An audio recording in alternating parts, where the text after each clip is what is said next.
Hello guys and welcome back to Almost Tech Tutorials, and in today's video I'm going to be showing you guys how to play Royale High in Roblox for the PS4 and PS5 versions of the game.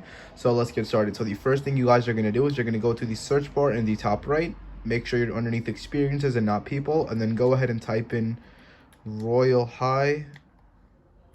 It's Royale. I'm going to just type in Royale, it should pop up. Yeah, there we go. Open up the game. Now, once you are here, all you have to do is just press on the tab button to explore the options. And then I believe you can just click anything, or you have to click, explore the world, press start. And then you can also use the tab button again to choose any of the worlds. I messed up. Oops. Go back to the worlds. And then, just choose a world and just choose a spawn point, and then you'll just basically go there. And yeah, so that is it for the video. Thank you guys for watching. Make sure to give the video a thumbs up, subscribe to the channel, and have a great day.